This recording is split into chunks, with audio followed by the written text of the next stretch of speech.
Os advogados colaborativos assinam um termo de não litigância, né, e se comprometem a, naquele caso específico, com aquelas pessoas, aqueles clientes específicos, não recorrer a litígio. Os advogados passam a trabalhar a partir desse termo de não litigância um com o outro e não mais um contra o outro.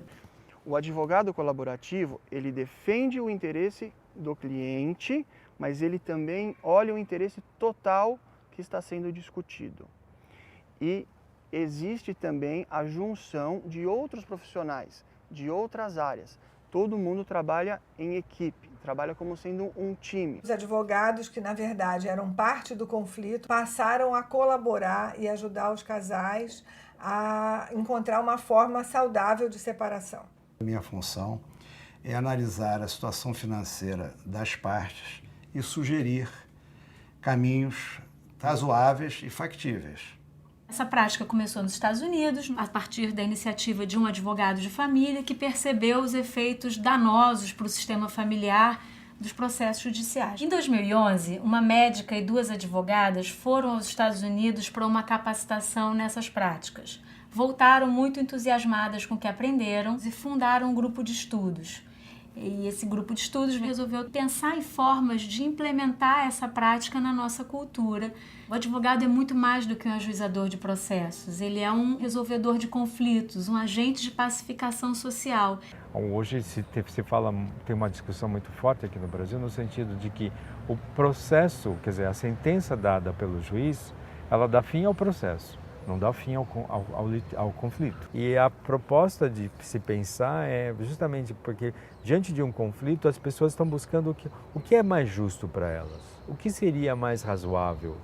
E é possível se pensar em elementos comuns que atendam a todos, entendeu? O fato das práticas colaborativas utilizarem o diálogo como veículo, muitos custos ficam reduzidos, né? O custo de tempo, o custo financeiro fica reduzido e especialmente o custo emocional. Você tem preservação da relação social e do diálogo. Quem lucra mais com isso? As crianças. Quando eu me separei, meus filhos tinham 11 e 14 anos.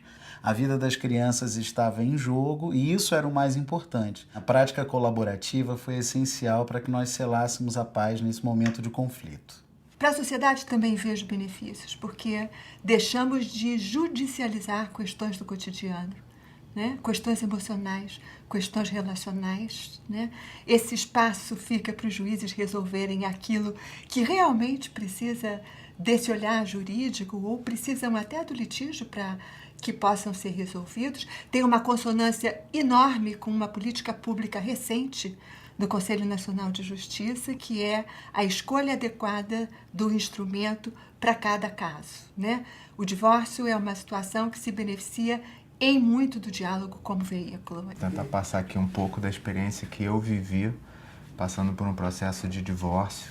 Eu acho que a grande mudança foi a parte de eu conseguir, ou tentar pelo menos, né? Eu acho que eu tô acolher um pouco mais ou mais a posição da outra pessoa. Quando você consegue acolher essa opinião dessa outra pessoa e pensar sobre isso, e pensar como você está reagindo diante dessa posição dessa outra pessoa, eu acho que facilita muito.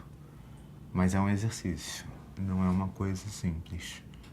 E acho que por isso é que esse apoio é importante. Esse apoio multidisciplinar ajuda muito a você enxergar o problema de várias óticas diferentes e ir montando um quebra-cabeça, que depois te ajuda a chegar a uma solução, a um caminho melhor, mais colaborativo e de benefício para as duas partes.